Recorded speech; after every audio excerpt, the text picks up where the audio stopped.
Olá, meus queridos, olá, minhas queridas. E aí, como é que vocês estão? Espero que estejam bem e, como sempre, gosto de dizer para vocês que é uma grande satisfação poder ter esse encontro aqui com vocês toda semana e compartilhar conhecimento. E na nossa última aula, né, nós tivemos aí uma explicaçãozinha do capítulo e eu deixei para vocês uma atividade. Então já aproveito, peço que vocês abram o livro de vocês na página 124, não é mesmo? Que foi a página da atividade. Abram o caderno que agora nós vamos fazer a correção. Vocês podem sempre pausar o vídeo, né? Vocês já sabem. Pode pausar o vídeo, pegar o material, se organizar. E nós seguimos. Gente, aí na página 124, né, do livro de vocês, tem a atividadezinha que eu passei de 4 questões, não foi mesmo? E aí a primeira questão diz o seguinte: quais indicadores apontam que a população brasileira está envelhecendo? Gente, a população brasileira, os índices de densidade demográfica, né, eles são calculados através do crescimento vegetativo. E aí, esse crescimento ele é calculado através das taxas de natalidade e as taxas de mortalidade. E aí, o que esses índices vêm apontando ao longo do tempo? Que a taxa de natalidade está cada vez menor, não é mesmo? Então, isso, né, como até foi falado no capítulo, em outros capítulos, em outras oportunidades, isso também se deve à questão da qualidade de vida, né? A questão da informação, né? Que antigamente as mulheres tinham muitos filhos e hoje em dia as famílias preferem ter no máximo 2, né, ou 3 filhos, e antigamente as famílias tinham 10 filhos, 15 filhos, né? E isso vai fazendo com que a população brasileira ela fique cada vez com o maior número de pessoas adultas ou idosas e as taxas de natalidade, né, que é a taxa de nascidos, vai diminuindo, porque as famílias elas estão escolhendo, né, ter menos filhos. A segunda questão diz o seguinte: considerando que a população brasileira tende a ficar mais velha e que a taxa de fecundidade no país tende a cair ainda mais, responda. A letra A pergunta o seguinte: como você imagina a pirâmide etária do Brasil no ano de 2050? Gente, como a taxa de fecundidade está bem abaixo da pirâmide, né? Então vamos lá, vou desenhar uma pirâmide aqui. Então, a taxa de fecundidade está aqui, não é mesmo? E como essa taxa ela vem diminuindo, será que essa pirâmide vai ficar sempre com esse formato? Se essa taxa está diminuindo, a tendência é que aconteça o quê? Que essa pirâmide faça esse movimento. Então, já não vai ser mais nenhuma pirâmide, né?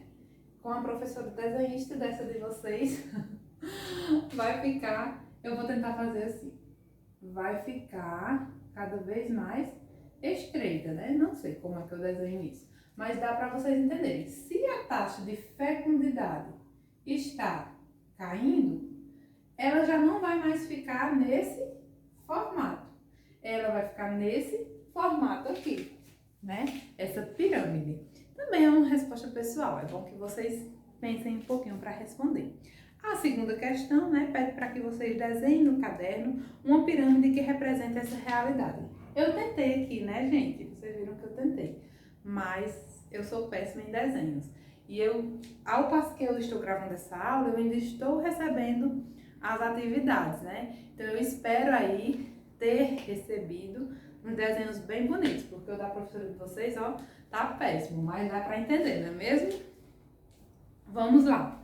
Terceira questão. Sobre o crescimento vegetativo, responda: o que é e o que ele informa sobre a população de um país? No início da correção, né, na primeira questão, eu já falei um pouco sobre isso, né? O crescimento vegetativo, gente, ele vai trazer justamente esse apontamento do crescimento da densidade demográfica do nosso país. Ou seja, vai trazer vai trazer o número de pessoas, né? E isso é calculado através das taxas de natalidade e das taxas de fecundidade. Então, esse crescimento vegetativo vai mostrar o crescimento da densidade demográfica, ou seja, do número de pessoas que habitam o nosso país. Quarta questão. Pensando em como a taxa de natalidade, a expectativa de vida e a taxa de fecundidade mudaram no Brasil, aponte os fatores que motivaram tais mudanças em cada item abaixo. Aí tem a letra A, né? Redução da taxa de natalidade. Eu até já falei para vocês também aqui na primeira questão. Por que será, minha gente, que a taxa de natalidade diminuiu? Será que é porque está tendo muita mortalidade infantil? Não. A gente foi ver esses índices também aí no nosso capítulo e não é por isso. Então, a taxa de natalidade, ou seja, a taxa de nascidos vivos no nosso país, ela vem diminuindo justamente porque as mulheres, elas estão cada vez mais ganhando espaço no mercado de trabalho, estão querendo cada vez mais estudar, trabalhar e não ser simplesmente só a dona de casa que tem um monte de filho. E claro que eu respeito, né, essas mulheres que também têm essas escolhas, mas as escolhas das mulheres estão sendo cada vez mais ganhar o mundo, né? Dominar o mundo, como eu gosto de dizer, como eu sonho que um dia aconteça. Então, nós mulheres, ao passar dos anos, a gente vai tendo outras prioridades que não a de ser somente mãe. E aí as famílias, elas vão ficando cada vez mais com um número reduzido. Então, se vocês observarem, os avós de vocês têm muitos irmãos, não é? Isso porque as mães, as bisavós de vocês tinham muitos filhos. Então, acredito que os avós de vocês ainda são daquelas famílias que geralmente têm 10 ou 15 filhos. Já os pais de vocês são de uma família bem menor, né? Por exemplo, a minha avó, minha avó materna, ela teve, eu acho que 12 ou 13 irmãos. Já a minha mãe, ela tem somente 4 irmãos. E já eu tenho somente um irmão. Então, daí dá para você entender por que essa pirâmide, ela vem se afunilando cada vez mais, né? Então, as famílias, elas estão decidindo ter cada vez menos filhos, né? Então, tem métodos contraceptivos, tem escolhas pessoais mesmo. E essa taxa de natalidade diminui justamente por isso, beleza? Letra B. Aumento da expectativa de vida. Gente, o aumento da expectativa de vida, ele vai estar diretamente relacionado à ciência, à qualidade de vida. A qualidade de vida que a gente tem hoje ainda não é a ideal, né? Nem todo mundo tem acesso à saúde e educação, nem todo mundo tem acesso a um saneamento básico, nem todo mundo tem acesso a um conforto, não é verdade? Mas mesmo assim, a gente já esteve em situações muito piores.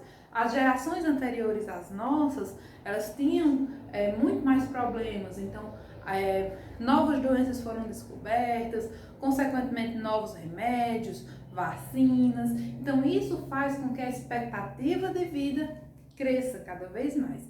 Então, como sempre, valorize a ciência, valorize o estudo. Estudem, gente, porque é bom para todo mundo. Quanto mais uma população estiver bem informada, estiver com conhecimentos em mãos, melhor. Eu me empolgo sempre falando desses assuntos, né? Particularmente o assunto do 7º ano é muito bom. Vai estar muito relacionado à história, vai estar muito relacionado a coisas do nosso dia a dia, né? E eu realmente me empolgo falando sobre isso.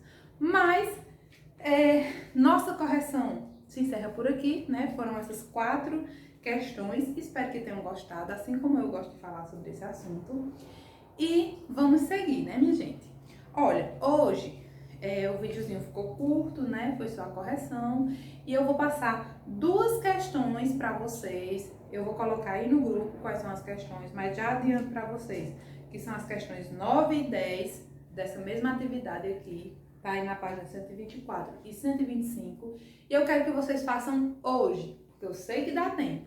Então, eu quero ver vocês trabalhando hoje, certo? Eu quero que vocês façam a resolução dessa atividade e me enviem foto ainda hoje, beleza? E já adianto para vocês que na próxima aula nós teremos um trabalhinho com pontuação extra. Na próxima aula nós não teremos explicação. Vocês vão usar os 50 minutos de aula todinho para fazer um trabalhinho extra. Isso porque, gente, eu já dei bastante conteúdo e só passando as atividades diárias e não passei nunca mais um trabalhinho, passei lá no começo, um trabalhinho avaliativo, né, um trabalhinho de pontuação extra. Então, se você tá aí com atividades atrasadas, ou mesmo você que sempre faz todas as atividades, é importante que você não falte a próxima aula e que você faça, certo, o trabalhinho que eu vou passar.